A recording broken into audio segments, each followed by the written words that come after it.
Hello everyone, the December Review here, back again with a movie review. Today, we have the second film in the new Halloween trilogy, Halloween Kills. Can Laurie Strode in the town of Haddonfield stop Michael Myers' reign of terror, or will the Shape carry on with his path of destruction? Minor spoilers ahead, and if you like this video, please subscribe to the channel for more.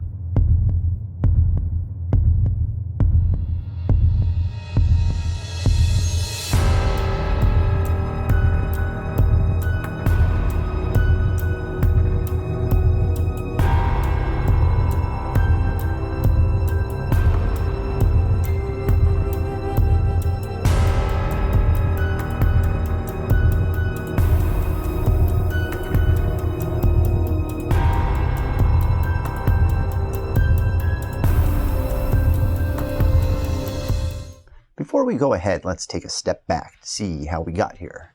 Halloween 2018 brought back many key players from the original film, including Jamie Lee Curtis and co-creator of the franchise, John Carpenter.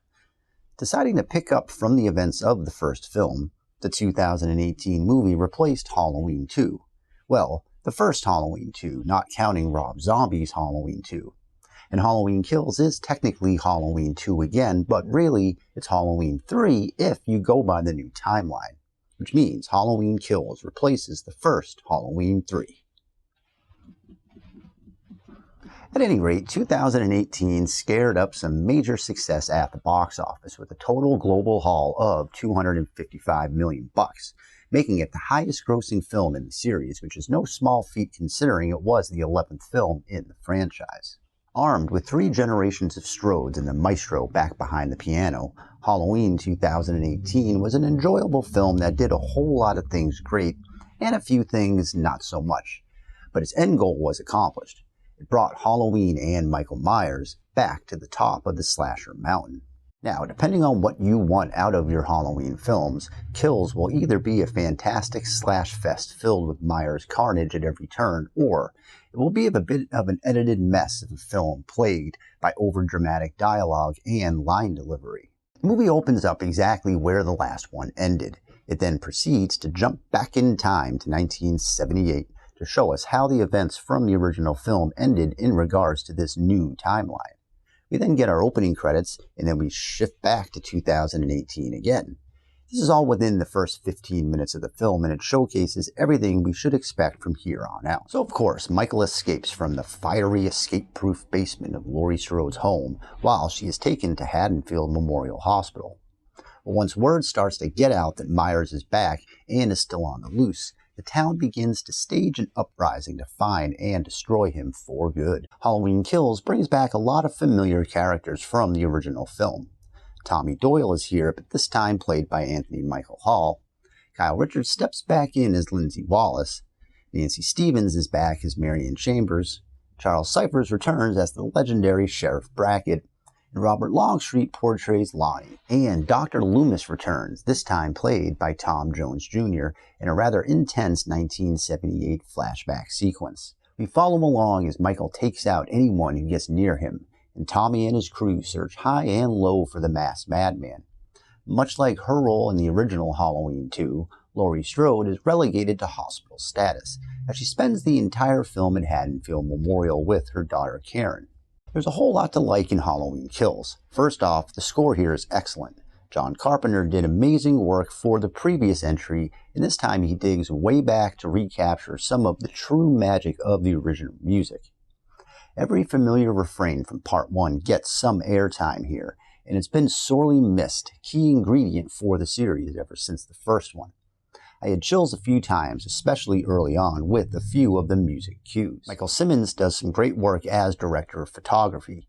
The film looks great, with lots of those familiar blue tones once again missing for far too long in this series. Everything is lit very well and made the film really pop on screen. And if you were a fan of the brutality that the Rob Zombie films introduced to the series and was continued with H18, then you are in luck, because in Halloween Kills, it's going Rambo-level carnage. Anything and everything is used as a weapon here. Knives, buzzsaws, baseball bats, a staircase railing, and there seems to be a lot of neck injuries this time around.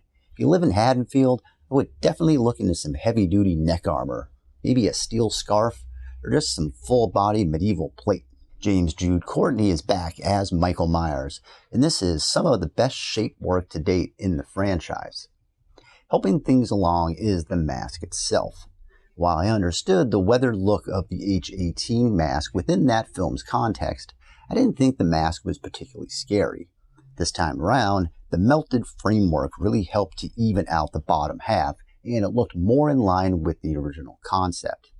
Speaking of which, we get a few extended scenes of the original mask from that 1978 flashback, and it's once again chill-inducing greatness. Drop him! Drop him or I'll shoot! Michael! I'm warning you! This sets up James perfectly as he looks and feels much more like Michael. His blank, emotionless stare is on full display. There are a lot of neat Myers moments. Take, for instance, the car attack scene where Mike is being shot at.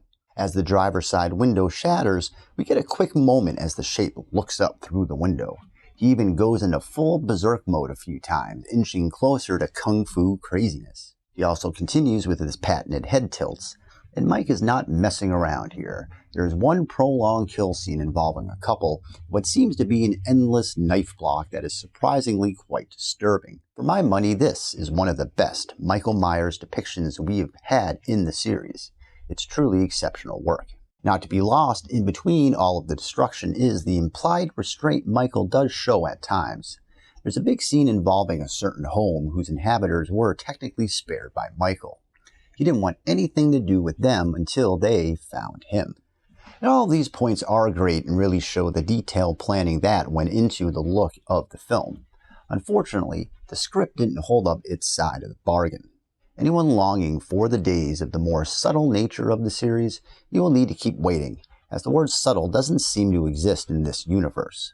Sure, there are moments such as the excellent shot of Karen alone in her room at the hospital, breaking down emotionally from the weight of the evening. But those moments are in short supply because H. Kills wants to be big and loud. The majority of the dialogue focuses on either explaining what happened 40 years ago or proclaiming that the evil dies tonight. Evil dies tonight!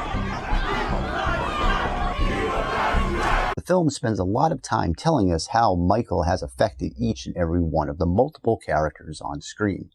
And instead of allowing that to foster in a natural way, say like with Laurie in Halloween H2O, here everyone is ramped up to 11, demanding to take Michael down and doing some really dumb things along the way that guarantee they won't succeed. Evil dies tonight! There's a subplot involving another mental patient who escaped in H-18 and is overrun by the frenzied townies who believe he is in fact Michael. While I understand the implied intentions of Bob Justice, it did so with plot holes too big to notice. The person they were after had already been shown on TV as not Michael Myers. Tommy Doyle had clearly seen this, not to mention the extreme difference in size between the two people. And somehow, within the panic of 100 crazed townsfolk, Karen just so happens to find the one way to not only get him alone, but also enough time to befriend him. Now I know, nitpicking such things in Halloween seems trivial, but the story does matter to me. Some horror films can be fun for fun's sake, but Halloween always had something more to tell. From family lineage to wacky thorn cult shenanigans, for good and for bad, the story matters. And there isn't much of one in Halloween Kills, but that's okay. There is a lot of other great things going on. Like I said before, your enjoyment of the film will vary greatly on just what you want from the series. Judy Greer as Karen in this film is worth mentioning. Her character in H-18 was written to doubt Laurie every step of the way and bemoan her upbringing as some lost tragedy that never came to manifest in any meaningful way. Well, that is until Mikey shows up and she pulls off one heck of a surprise turnaround. But that left most of her actions in that film as cold, and her character felt more like a caricature. But here in Kills, she is able to let her guard down, no longer doubting her mother, and after losing her husband, she now becomes more of a tragic figure, and one the audience can have sympathy with instead of get annoyed by. Judy's arc is seemingly complete, though I have a feeling the next chapter has a few surprises up its sleeve in regards to Karen. Either way, in Kills, she is a standout in the film that gets a bit bogged down in its own numbers game. Overall, Halloween Kills is a mixed bag chapter of Michael and Laurie's saga. The direction and score is quite striking, as too is Myers himself. The flashback scene is a treat for longtime fans, and there are flourishes of emotional impact lightly dusted throughout its runtime. The plot itself is pretty lightweight, however, and the returning characters either fail to garner justification for their involvement or weren't around long enough to gain any really big emotional steam. The dialogue is the film's biggest weakness, with each speech feeling a bit forced and repetitive. But again, this is Halloween 12 technically, or part 2, or really part 3 again, so we should all know what we're getting ourselves into. I've watched the movie a few times now, and it does get better on repeat viewings. Once you get past taking it all in, you can see where the creative team was trying to take things a bit more clearly. And it's obvious that we are headed for one massive and final showdown between Michael Myers and Laurie Strode, with John Carpenter there to score it all. I can't think of anything better than that for this series. Halloween Kills could have done a bit more in terms of plot instead of relegating Laurie Strode to side status and focusing most of its non-Myers time on the trappings of justice, or at least done so in a less eye-rolling way. But the battle lines are clearly drawn for its conclusion, and Michael himself has rarely been better in the series. I give Halloween Kills 4 out of 5 stars on the Halloween universe scale. Hopefully, the finale will remember its roots and give us something a bit more subdued in tone. The story works best when Michael is in the shadows, barely off screen, but waiting.